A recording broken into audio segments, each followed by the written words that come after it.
Hey there, everybody. Thanks for joining me for another one-man review. Today I'll be taking a look at Discipline by Dash Shaw.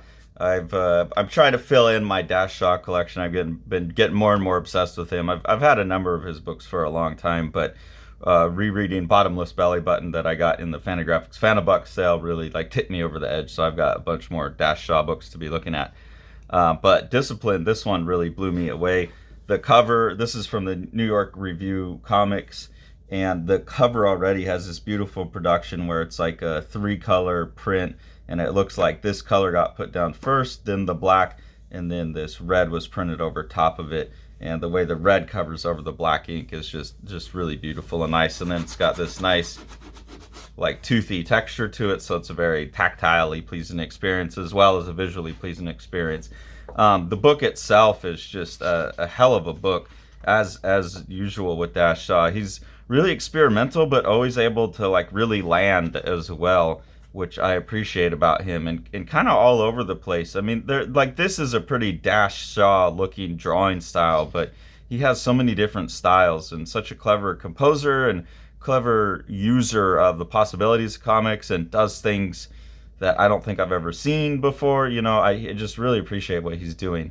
Like this page here, just having this one tree down the middle, obviously we're intended to be seeing this as like the same tree, and these guys are doing the same one motion, but it's all tied to different levels of this tree, and he shifts the perspective, and then he throws like in the background there's kind of other stuff going on off to the side. So the way he's composing like these meta compositions through the whole page throughout this whole book is really, really fascinating. And I think he's deriving or generating different kind of meanings. He's able to derive different kind of meanings from the way he layers things than you would normally get. It reminds me a bit of how Will Eisner would do panelless pages and just let everything flow together, but it's way more sophisticated. A little bit like Jules Feiffer too, in that everything just flows across the page in these, like here, it's like the perspective is all off because there's kind of multiple perspectives colliding. Like this kid's face here is a repetition of this, and the woman on the ground. It's just the way he's putting the pictures together throughout this are really surprising and interesting to me. And they have precedence in people like Eisner and Pfeiffer, but I think he's really doing something new with it. So that's one part of the book that's amazing all throughout. The other part is the story, and the project itself is awesome. So what the story is you have this character Charles, who's raised on a Quaker, in a Quaker community, and during the time of the Civil War, and the Quakers, and apparently Dash Shaw was raised Quaker as well, but apparently the Quakers being pacifists, and they also were very anti-slavery. So they were in this strange position where members of the community wanted to support the efforts to free the slaves, but they didn't want to join the war because religiously they didn't believe in the war, and they didn't even believe in paying taxes to fund the war and those kinds of things.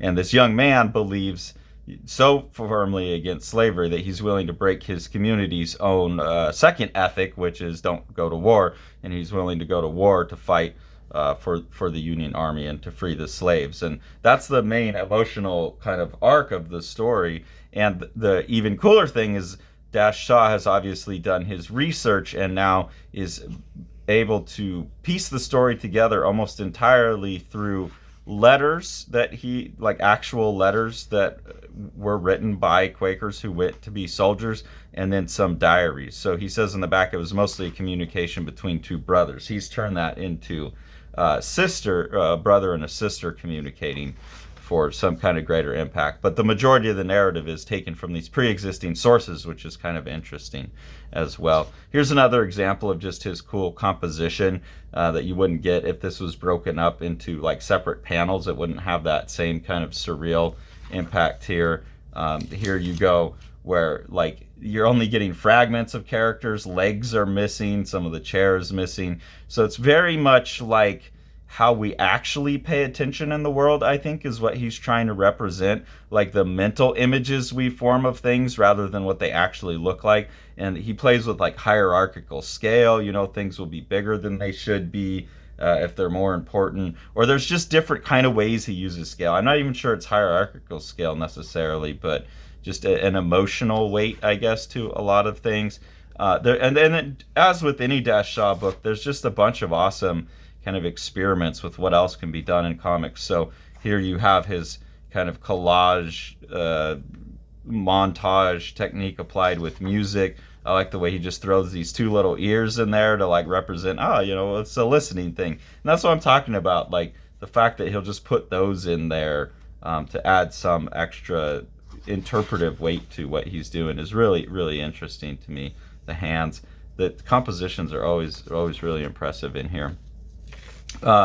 Another thing that I thought was really subtle but really smart is here you get Charles being named for the first time on page 54. And because there's no dialogue, you never get that character's name until he goes to the army and signs his name as an enlistee, because the only time you ever see anything is if it was a letter or a journal. And as far as I remember, like no one's referring in their letters. Oh no, I guess he does write his name here. I just didn't catch it earlier. But that's how you learn the characters' names, is where they sign their name more than where they talk. There's very few times where there's actually like dialogue. A lot of times it's just the images going, cutting against the lettering, and they build up extra meaning. Some just really awesome. This is where I was thinking like Jules Pfeiffer. This really awesome, loose, brief chicken fight here, and again how he composed it is so funny to me. But the cartooning on that's phenomenal. And then here, a few pages later, you get a human fight, and it's odd. This is so loose and diagrammatic.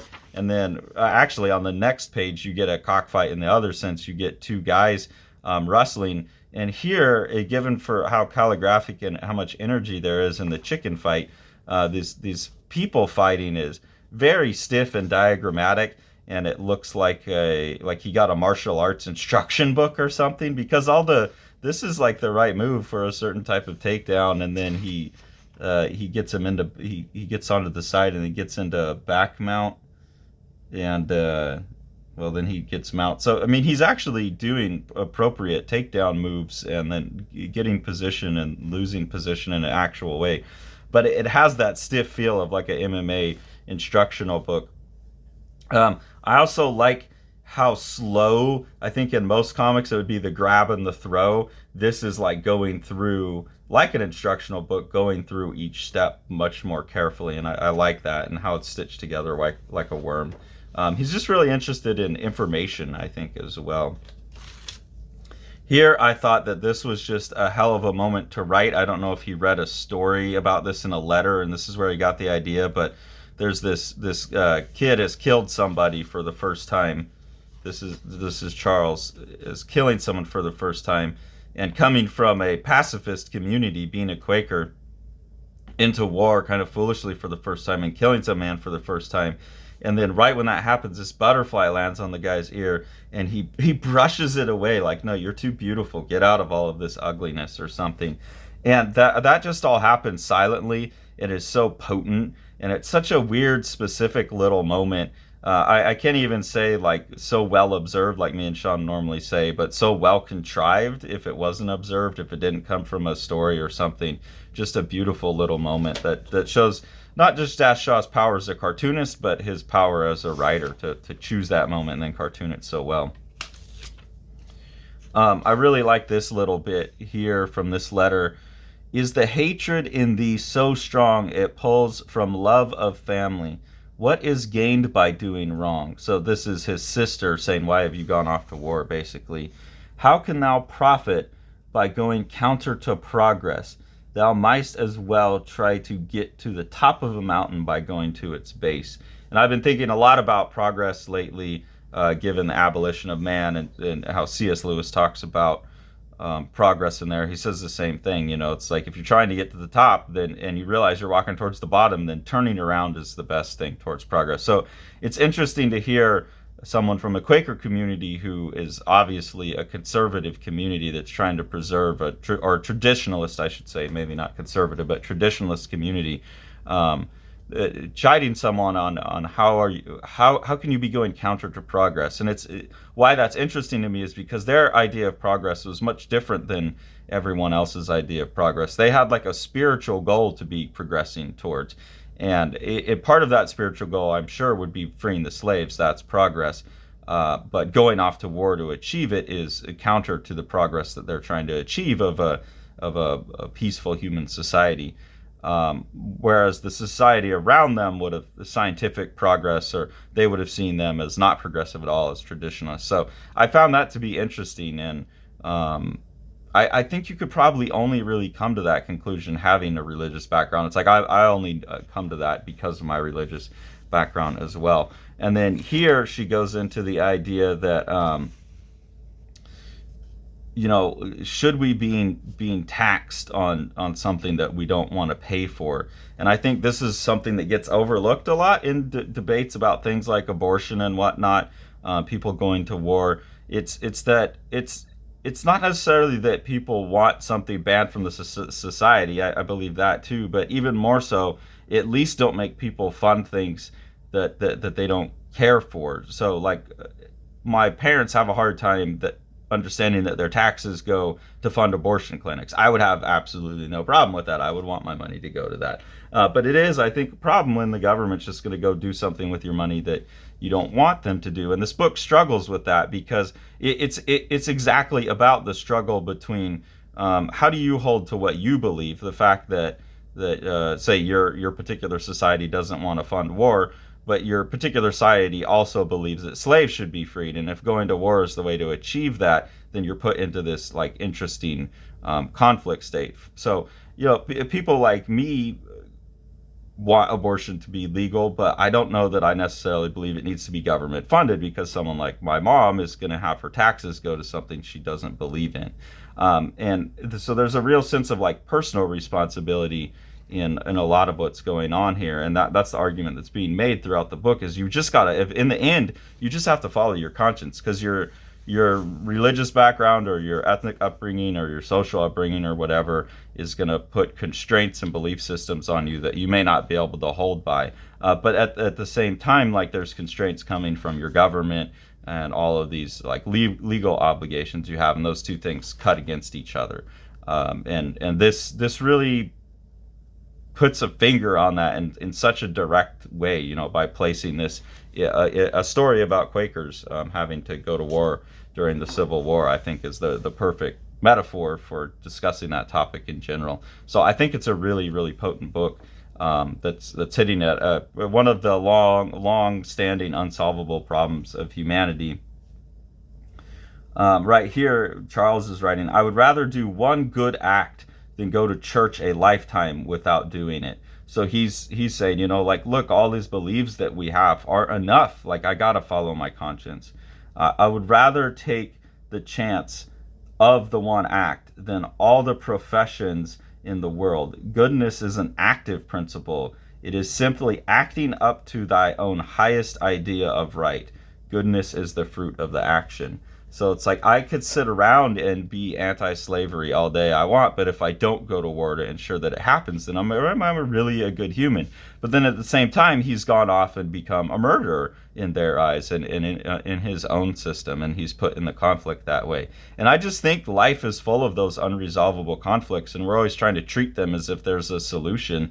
And I don't know that there is. And so I really appreciate that this story delves into that it's like, I don't know, man, this is a conflicting situation, and I'm just going to do what I think is right. But at the same time that he's talking about that, the Dash Shaw is cutting against that with all of this imagery of the soldiers like stealing food and raping women and burning houses and destroying people's precious goods. And so it's like, man, you're following what you believe is right, but you're still wound up doing something wrong. And I just love the ethical and moral complexity of that. I think it's great. Here's a really cool moment. Dash Shaw has always been kind of interested in diagrams in his work and showing functionality of how things work. So this is a cool little moment where he explained to me entirely visually how a bridge would have been made back then. And I get it. It's like all the information I need. You put the boats out. You have some guys throw some slats across it. You walk across the boats and you put down some more slats, and eventually you got a bridge. I never would have thought of that. It's ingenious and it makes total sense, and I see that in 3 pages worth of pictures. Again, just fantastic informational cartooning. Here's some more just really cool use of this montage thing and his instructive cartooning. right here, just the fact this is almost like a manga trick, the blow up of the face just to get a better look at the expression. I really like that. This guy with no legs, it's like, doesn't matter. All that matters is the accusatory poses at the top. You know, Dash Shaw is really good at that. He's not going to draw the legs if he doesn't need to, because it's irrelevant information. So he's very good at picking just what's needed. And then some of these torture devices that he shows, like being up on this horse thing with these paint buckets full of water, or hung by your arms. These are just awful, awful ways that people were treating their own countrymen.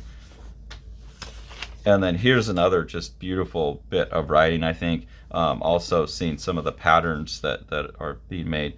But reform founded in love is promulgated in wisdom, or sorry, excuse me. Reform founded in love and promulgated in wisdom will be genuine. Such reform will be slow, but most radical and most pure. The beginning of reform is pure love, the end pure wisdom. So this is his sister writing to him saying, like, look, you're correct in that we should be abolishing slavery, but we're taking the quick action to that by going to war. And so you're getting you're putting yourself in a morally reprehensible situation to try and cure a morally reprehensible problem that exists outside of yourself. And she's questioning, like, how valuable that is as a thing. Like, yeah, to speed this up, that's good. We want this to be sped up. We need this to be sped up. But if it comes at the cost of doing something morally reprehensible yourself, then that's questionable. That's a questionable thing. And so she's saying that reform founded in love and promulgated in wisdom will be genuine. That will be slow, but in the end, it will be the most radical and most pure and most impactful. So I think the argument there being made from the Quaker Society is an argument that I'm hearing a lot now, and people obviously have a bad reaction to it because you're saying not yet, slow. You don't get the thing you want yet. But I do think there is some wisdom in that they're like, look, if we're going to go about this, we can't break our own principles to do it. We have to maintain our principles, or else there's a loss, an unacceptable loss.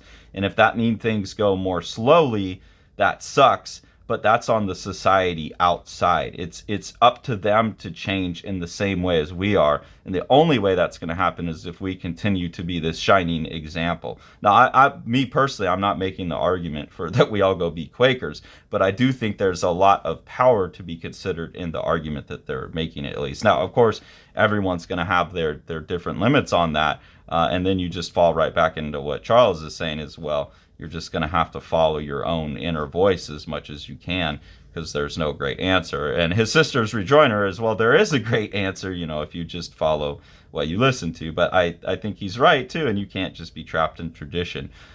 So there's a lot of wisdom in this book and a lot of great advice, but I don't think there's any solutions offered, because I think Dash Shaw's smart enough to realize that every one person's solution is somebody else's nightmare. And he puts all of the chips on the table and then just lets us think about it. And I think that's amazing writing right there. He's an amazing cartoonist and an amazing writer. I won't go, there's an into the book that we don't need to spoil. This is an older book. I've got this. This has been out for a while, I think 2017, 2018.